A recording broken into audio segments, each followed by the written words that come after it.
So far, when we collect the blocky, we get a console message that we have points, but the player never sees anything. So we need to create a user interface. So we're going to go to Game Object, UI, and there's two text here. The text is going to end up a little blurry. That's the legacy or old version. Pretty much everything now uses Text Mesh Pro, which basically makes it super crystal clear. So we're going to use that. And you might get this message that says you need to import some stuff. So go ahead and import some stuff. Don't need that, so we'll close that window. You'll see that it created a canvas. If I hover here and hit F, it looks like it's giant, and the game is way down there. But really the canvas is just a area that will overlay on top of the screen. So imagine you're wearing glasses and then you put a sticker on your glasses, and wherever you look, that is basically in front of your eyeballs. So that's the canvas, and on the canvas you can put anything you want to display to the player.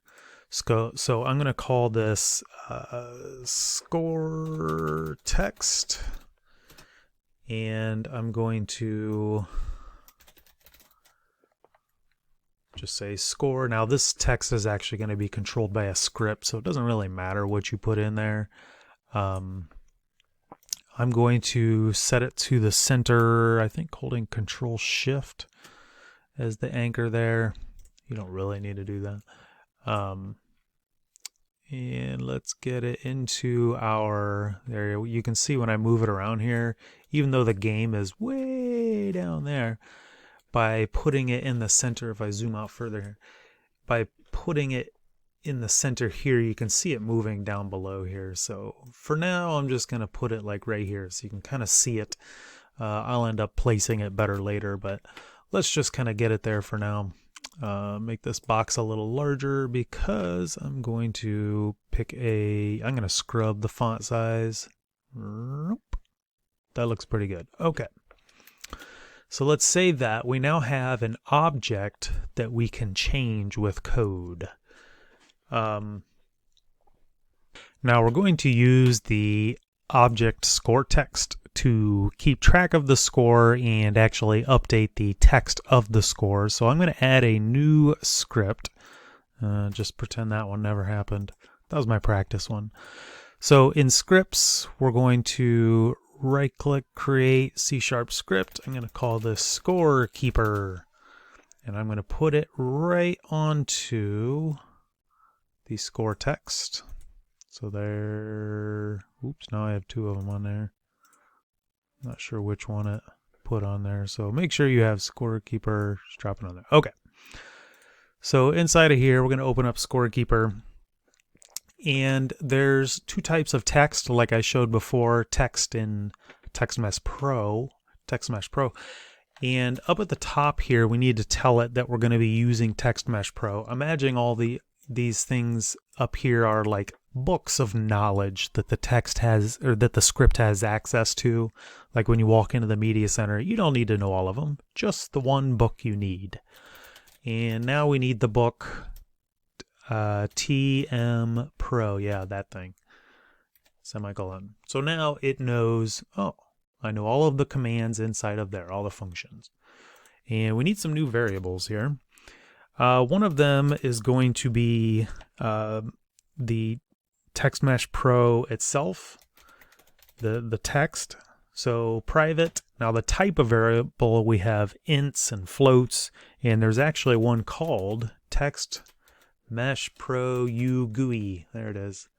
That's the type of variable, and let's call this score text. Makes sense, right? And we also need to have an integer to keep track of the score, the number itself. So I'm going to make this one public so I can play around with it in the inspector if I need. The type is int, and the name is score value. Now, in order for us to plug the score value into the score text, we have to tell it that this Text Mesh Pro, even though we have a Text Mesh Pro on this game object back in Unity, it doesn't know that this is the specific Text Mesh Pro UGUI that we want. So we're going to say, okay, score text, you are equal to the component this. So we're telling score text variable inside the script that it should be tied to this component. So we have to get that component. So score text is equal to, and we can actually say get component.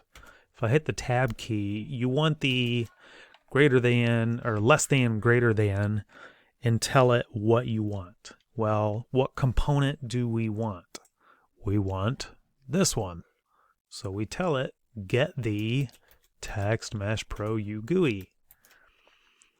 Very nice. And after that we put empty parentheses because we're not passing any variables into that. So now score text, this Text Mesh Pro GUI is tied to the one that's on this object, which is good because now we can send it information like the score. Okay. And from our player controller, remember our player back here? When he runs into Blocky, we want him to send a message to this script and say, hey, you should add some points. And so what we're going to do is create a function for that. We're not using void update. We're going to make our own function, and I'm going to make it public so the other object can access it. If I made it private, that wouldn't work. Void, I'm going to call this update score, and I'm going to have empty parentheses and my squirrely braces. So whenever this function is ran, it should add the points and update the text, right? So that when the player hits the Blocky, it can just say, hey, go run the update score function, and then this will run, which will add to our integer of score. So we need to say score value plus equals 5, and that changes the integer, but we also need to change the text itself. So we're going to say, okay, score text. Now that is just the Text Mesh Pro. We're going to say the property of that Text Mesh Pro, the text, because remember, Text Mesh Pro has things like, well, if you look at it, there's lots of properties of Text Mesh Pro. Text is just one of them. You could modify its font size, all that kind of stuff by saying the Text Mesh Pro dot and then whatever property you want to change. But we just want to change the text. Equals the score value. But it's not going to like it because text is expecting text. And this is not text. What is this? It's an int. So we have to say, all right, well, this integer, but go ahead and convert that to a string. String is just text. Okay. And empty parentheses there. So now whenever this function is ran, it's going to add 5 points and it's going to show the new value. Remember, it takes what's on this side and plugs it in over here. So I don't know what I just clicked there, but we'll save that. And now, not a whole lot's going to happen, but let's just see where we're at.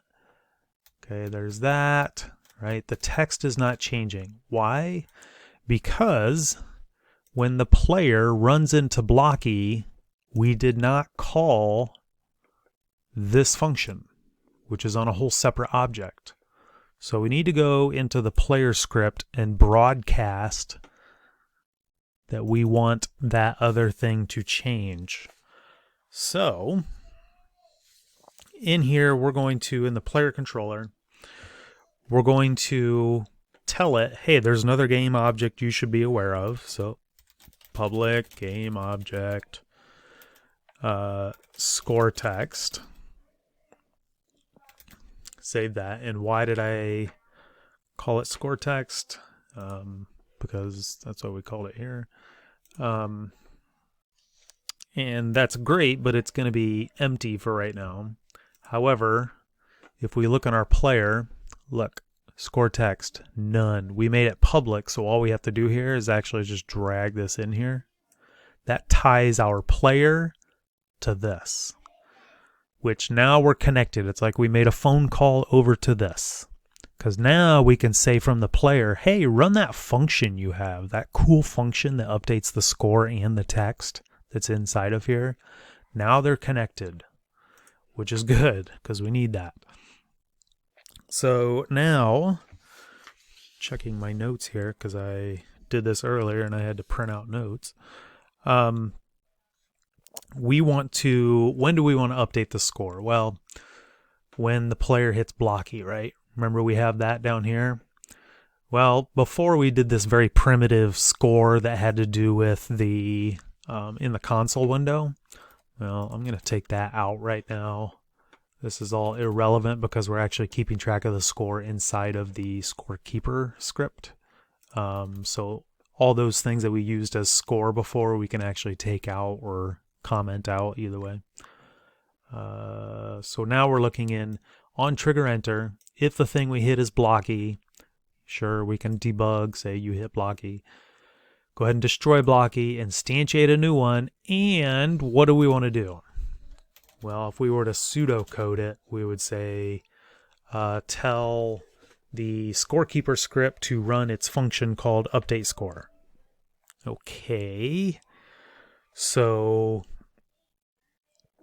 we want to say this score text, that object. All right, score text dot. Now, what component of score text do we want to get? Let's look at score text. What component do we want to get? We want to get the script called scorekeeper. Remember, that's where the function is at, is inside of that. So in our player, we're going to say score text, that's the object. Inside the object, dot, we want to get component. And what component do we want? The script called scorekeeper. And empty parens because we're not passing a variable to it. And inside of scorekeeper, right, what do we want it to do? So now we've accessed the object. And we said, okay, inside the script of that object, we want to do what? We want it to run update score. So we just type in what we want it to run right there. So now when we hit blocky, it will go look at that object and look at the script of that object and run the function inside of that script. So that series of dots allows us to dig inside of there. Let's save it. Let's go back here and play it. And whoa, it spawned right on top of me, so I got some bonus here. 25, 30, 35, 40. Now we haven't written any code that says don't spawn on me, but that's a minor thing we can worry about later. Hey, look at there. Now it doesn't say score 95, so we should probably change that. We can do that inside of our scorekeeper here. We want it to be score text equals. Right now it's just giving us a number. We can just put in a string here at the beginning and say score, put a space in there so it'll do it, and then just concatenate that. Remember that from Excel?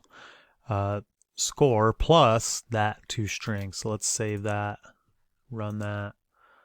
So now when we hit blocky, look at that. It's giving us the string and then it's adding in the value. We should probably move that, but hey, we got our score to work. Woo!